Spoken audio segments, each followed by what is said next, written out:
everybody, and welcome to the Eddie Sutton Show. I'm Robbie Robertson, along with Oklahoma State head basketball coach Eddie Sutton.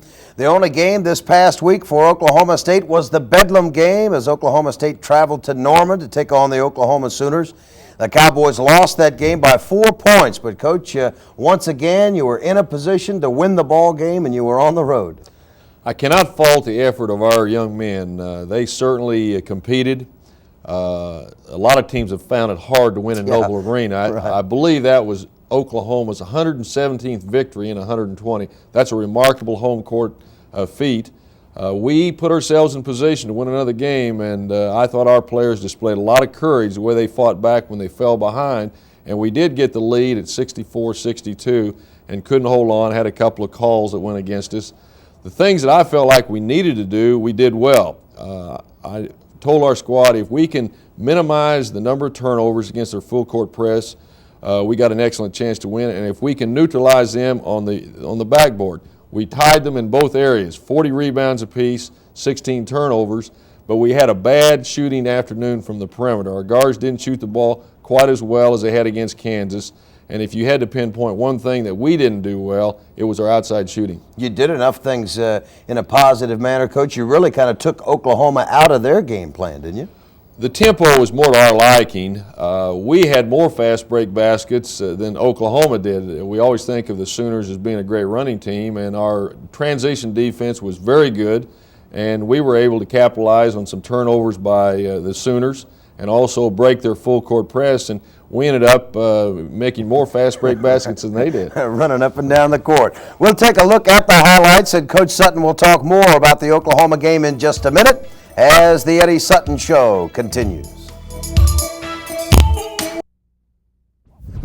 Oklahoma State has played two of their first three Big 8 Conference games on the road.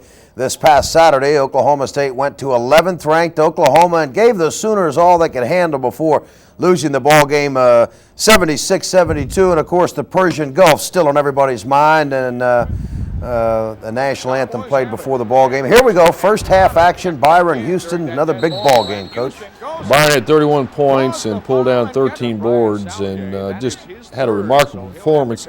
And the thing I told a lot of sports writers this week in the Big 8 phone hookup, that he is fast becoming an outstanding defensive player. Great pass by Sean off to John Pittman. And we'll take another look at this. This is a great move. Sean led a ball club in this ball game with assists, had 6, leads the team for the season. Good alertness. Perfect pass. Yeah, you want to put that in the highlight film. Yeah, that'll be there. Now we go to the second half. Here's one of these fast break buckets. Corey Williams gives it up to Potter. And John dishes it through the net. The Oklahoma State series has always been special, and this was a special game. This was a special part of the game here. And we'll take another look at this. Dennis Burbank has whistled for a technical foul, and as you'll see on the replay, and Coach, you're asking him, what'd you say? And he said, all I said was, you got to be kidding me. And as he fouls Jeff Webster there, and he says, right there, you got to be kidding me, ref. And zap, a technical, and that turns out to be a 6-point swing. There's another play that I ended up calling a timeout because there's a rule where you can correct a play. We were told that Darren was fouled after the shot, which would have meant that was the 10th foul, and the basket would have counted, and he would have had 2 free throws. As it was, he missed the free throw, and then they went down and scored. Here's another one. Now, this is really interesting, Coach. Sean really kind of gets fouled, and we'll take a couple of look at this. The foul is on Byron Houston. Now, as we look at it the first time, watch Byron down underneath the basket. And watch Roland Ware, number 42, really kind of backs into Sean, and maybe the foul should have been on him. He kind of thinks it is. But the foul is called on Byron Houston, his third foul. But somehow Brent Price ends up at the free throw line. There's Price in the middle of the paint. So you see Byron Houston's down underneath the hoop, not anywhere close to Brent Price, and Price goes down and makes 2 of the free throws, and that put Oklahoma up by 5 points. Now I know you're just looking for a little consistency. I'm not putting any words in your mouth here, am I, Coach? Well, that's the last shot of the game, and we lose the game by 4 points. The thing I tell players, it's so important to really be on top of your game for 40 minutes, but it's extra special on your part to be alert, to know what's going on in the last few minutes of a game, because any turnover, any missed free throw, anything that you botch up is magnifying. You have no time to recover from that. The play is magnified. It's the same way with officials. The game of basketball is so hard to officiate, and all we hope is that we get as many good calls in a season's play, as many calls that go against us. There were some plays there late that we didn't get the breaks, and the one thing that I felt our team probably was concerned about was that one play where Sean drove, and they may have missed the call. It could have been called either way. We thought we were blocked out on the bench, that it could have been blocking or charging on Sean or Ware. And somehow the official saw that Byron was underneath pushing. But the thing that was a little strange to the team was that Price, who is one of the best free throw shooters in the league, went to the line. At that time, the score was 72-69, and of course that gave them a 5-point lead. But after the game, I told the players, you can't ever be critical of the officials, because that is a tough job to do. Well, it is. You're right. It is a tough job to do, but the consistency and when you're watching a basketball game and the technical, for example, on Dennis Burbank, and I'd be interested in knowing what you said to Dennis, because he really played a pretty good ball game, but this was a critical part of the game to be whistled for a tee there. Well, I praised Dennis Burbank because he hadn't played in the Missouri-Kansas game, and he went in and gave us 14 minutes of excellent basketball, really displayed a lot of competitive spirit. It was too bad that he got hit with a technical foul, but that happened, and it was a 6-point turnaround. They shot 6 free throws before we ever got the ball back, so when we did get the ball back, we were 4 behind. But going back to consistency, I think that's all a coach ever asks of an official is be alert, hustle, and be consistent, because you tell your players if they're going to call the game loose, then you play accordingly. If they're going to call the game tight, then you got to adjust to that too. And sometimes that is what frustrates players and frustrates coaches, when the game for 40 minutes isn't called in a consistent manner. Well, let's take a look at what else happened this past Saturday around the Big 8 Conference, get you caught up to date on the standings as well. Kansas just hammers Missouri by 27 points. That's kind of unbelievable. Iowa State beats K-State by 3, and Colorado played out of the conference, just got by Southwest Missouri. So here's the way the standings look. Nebraska didn't play this past week. They're 2-0 in conference play, 16-1 overall. The Missouri and Oklahoma are tied at 3-1. Colorado 1-1 in conference play. The Cowboys, K-State, or Kansas and Iowa State all at 1-2, and then K-State has yet to win in Big 8 conference play. Now, Coach, could you believe, that Kansas, are they 27 points better than Missouri? No, they're not 27 points better, although they are like everyone else. You play better at home, and I want to talk about the home court advantage here in a little bit. But Missouri went in there, and that's always been a fierce rivalry too. We think about Oklahoma being our big game in conference play. Well, for the most part, Kansas and Missouri, that's always been a great rivalry because of all of the people that live in Kansas City area that have graduated from those two schools. But sometimes strange things happen in basketball games, and some team will get ahead and pull away. But believe me, when they go back to Columbia, it will not be that kind of a spread. Right. Now, you've played 2 of your first 3 Big 8 games on the road. You've lost 2 of them, but you've played at Missouri and you've played at Oklahoma, so that's kind of the good news side of it, is that those ball games are out of the way now, right? It's going to be good to be back in Gallagher-Iba Arena. We've only played 1 game in over a month, and not only conference games, and of course this Wednesday we get back into action playing Southeast Louisiana and then Kansas State on Saturday. But it's just a much cozier feeling to be at home, and what you're saying is we've been to 2 of the toughest places in the league, played both those teams tough, and now they got to come back to our ballpark. Okay, Oklahoma State will be home, as Coach mentioned, against Southeast Louisiana on Wednesday, and again on Saturday as K-State comes to town. We'll talk about both those games a little later on in the show. Coming up next, we're going to hear from one of the best players in the Big 8 Conference. You stay with us as the Eddie Sutton Show continues. In the Oklahoma game, Byron Houston had 31 points and 13 rebounds. Truly an outstanding performance, but really not that unusual. Recently, I talked with Byron about his career at Oklahoma State. Byron Houston was the best player in the state of Oklahoma when he came out of Star Spencer High School in Oklahoma City in 1988. He is currently one of the best players in the Big 8 Conference and has been since his freshman year. He's only a junior and is on track to become Oklahoma State's all-time leader in scoring, rebounding, and block shots. Houston is only 6'7", but plays much bigger, and he'd rather grab a rebound than score a basket. When you're going up for a rebound, it's like everybody's going up, and there's determination who wants to get the ball. You know, you're going up strong, you see hands all around you, and your mind is focused. You want that ball, and you're not going to let no one else get it. That goes through my mind all the time. I'm not going to let no one else have the ball, and that's how I get most of the rebounds. Houston is a fierce competitor and one of the strongest players in the league. A career in the National Basketball Association could be in front of him, but it is not time to be thinking too far ahead. What I do, I just go game by game, you know.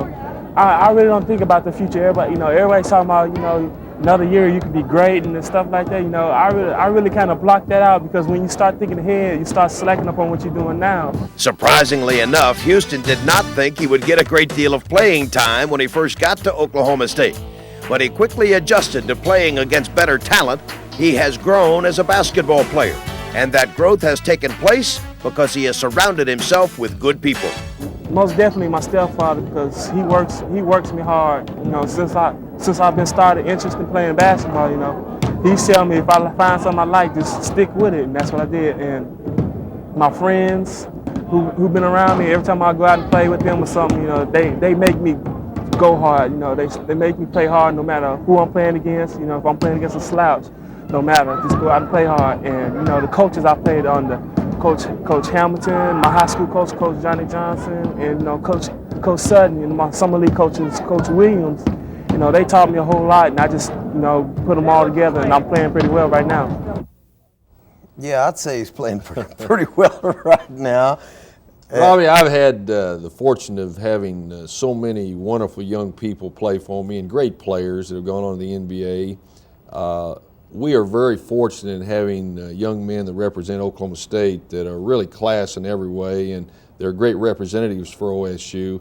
And Byron comes from a wonderful family. He's had great upbringing, but he is a warrior when you get on that basketball court, and he has a chance to elevate himself to that elite group of those young men that have gone on to the NBA that I've had the fortune of coaching. He's averaging right at 24 points a ball game, 10 rebounds, shooting 61% from the field, 76% at the line. But the area that he's really improved this year, in my opinion, is his defensive play. And he's not 6'7". We measured him one day when we were up in Columbia, and he's just shy of 6'6", but he does play a lot taller than his actual size. Sometimes he's like a man among boys out there, and it's really funny to see once the ball goes inside to him. I mean, sometimes you can just see four guys collapse right around him. He's learned how to play with that a lot better as well. And he's not a selfish player. If that happens, he's always looking to kick the ball off to his teammates, and has matured in so many ways. He's matured on the court, off the floor, in the classroom, and a young man that all of us can be very proud of. Yeah, he is a good student too, by the way. Coach's comment is next, so you stay with us as the Eddie Sutton Show continues.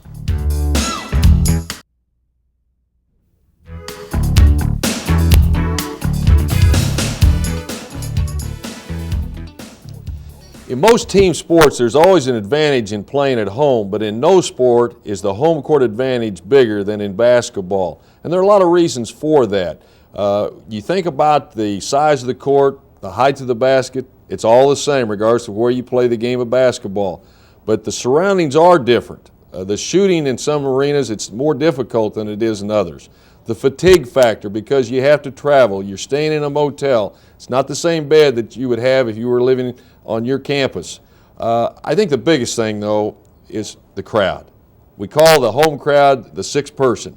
They have such a big play in the game of basketball. When you have a run or the momentum, you want to extend that run as long as it will last. If you're down in Death Valley, you've lost all momentum, then the crowd can help you curtail that as well as anything. And that's why you see such a difference when you play a team on your floor and maybe a week later you go and play them on their floor, and there's a lot of difference in the point spread. The crowd has an effect not only on the players, but it has an effect on the officials. I've seen some games when I thought one of the officials was leading the fast break. So that in itself is a big advantage. So I guess I'm appealing to all those great fans that come to Gallagher-Iba Arena. We want to establish you as a sixth person because you do play a major role in the success that we'll enjoy. And there are some pretty tough arenas in this conference, Coach, and it's kind of, there haven't been many road victories this year in the Big 8. Rob, as I said, everybody has a big advantage at home, but there can't be a conference like the Big 8. This year, we've had 12 games on the road, and we've only had one team win at the time we're taping this show. That's the University of Nebraska. They went to Manhattan and beat the Wildcats. And if you go back the last 5 years, only 2 teams have winning records on the road. The University of Kansas has won 20 and lost 15, and Oklahoma, I think, was 19 and 16. Even Missouri, having won 5 league championships during that period of time, does not have a winning record on the road. And if you compile the other 6 Big 8 schools together, the winning percentage is 33%, which means every time you go on the road, you're only going to win one time. So it is a tough place. And again, it goes back to the crowds because in most of those arenas that we play in, there's always a full house. All right, very interesting, Coach. We appreciate the cards and letters that you send in each week asking questions of Coach Sutton. If you'd like to do that, all you have to do is send your question to Ask Coach Sutton, 101 Gallagher-Iba Arena, Oklahoma State University, Stillwater, Oklahoma, 74078. Our question this week comes from Don Johnson from Boonville, Arkansas. And Don, we appreciate you writing in. You'll be getting 2 tickets to a future Cowboy basketball game. And Coach, Mr. Johnson would like to know how the 45-second shot clock and the 3-point basket has changed your philosophy in coaching. I think it's changed everyone's philosophy. I was on the rules committee when we put in the 45-second clock, and I think it's been excellent for the college game and for the high school game as well because it's taken away what I would call the farce game, the 14-13 game. No one wants to see a game like that, and yet it still allows the coach to be able to coach the game of basketball. If he wants a little slower tempo, then he can do that. 45 seconds is a long time to get a shot off. The 3-point shot, we're still experimenting with that, but it truly has changed the game. There are many of us in the college game that feel like the 3-point shot might be a little too close, and in time I really believe they'll move that line back 9 inches, which is what it is in international play, and the balance that we would have in an inside game versus the outside game will be much better. But the 3-point shot, you can shoot 33 1/3% from beyond the 3-point line and score the same number of points if you're shooting 50% inside the line. We always have had a basic rule that don't shoot the ball unless you can hit that shot 50% of the time. That doesn't hold true today. We tell our 3-point shooters if you can shoot 40%, then you're doing your job. So it has changed the game. I have changed my coaching philosophy some. I think everyone has. Okay, Don Johnson, thank you very much for sending that question in. Let's take a look at the Big 8 schedule, what's coming up this week. On the 21st, Kansas State will be home against Missouri, Kansas City. They just played them a couple of weeks ago. This is the return match. On the 22nd, Iowa State will play an exhibition game against Marathon Oil. Nebraska goes at Colorado. Southwest Louisiana will play at Oklahoma, and Missouri will play host to Alaska Fairbanks. And then on the 23rd, the Cowboys will be home against Southeast Louisiana. Kansas will play host to Wichita State, and then back into conference play. On the 26th, Oklahoma State will play host to K-State. That's a 1 o'clock tip-off. Missouri will be home to take on Iowa State. Colorado goes to Kansas, and Nebraska plays at Oklahoma. So, Coach, Wednesday night, you've got Southeast Louisiana coming in town. Girls game prior. This could be a big basketball night in Stillwater. I would hope that all of our fans will come out and watch our Cowgirls perform because they've got an excellent basketball team. They practice most of the time just ahead of us, and I've had the opportunity to watch them perform, and they are currently in the top 25 in the country. They won the Big 8 last year. They got a great chance at winning again this season. Anyone can come out and watch that game at 5 o'clock and then stay on and watch us play Southeast Louisiana. And I don't think they're in the same league as some of our Big 8 opponents, but still, we've got to play these games one at a time. And when you get to the end of the season, if you don't win the Big 8 conference, then those non-conference victories really are important because that's what the NCAA tournament committee will look at. And real quickly, let's talk about K-State for a moment. You're going to be home, so this is a ball game you have to have this game. There's always more pressure on you when you're in a league to win at home, and it is a big ball game for us. And even though they haven't been as successful in conference play thus far, Kansas State's a good ball club. They're going through a little bit of the same thing that we are. A new coach, even though he was an assistant with Lonnie Kruger for a long time, they are learning as our team is learning, and it takes a while to get everything put into place as you want it. Okay, still some tickets available for the Southeast Louisiana game, so hope to see you at Gallagher-Iba on Wednesday as Oklahoma State plays host to Southeast Louisiana, and then on Saturday, the Cowboys will be home to take on Kansas State. We're out of time. For Eddie Sutton and Oklahoma State University, I'm Robbie Robertson. Goodbye, everybody.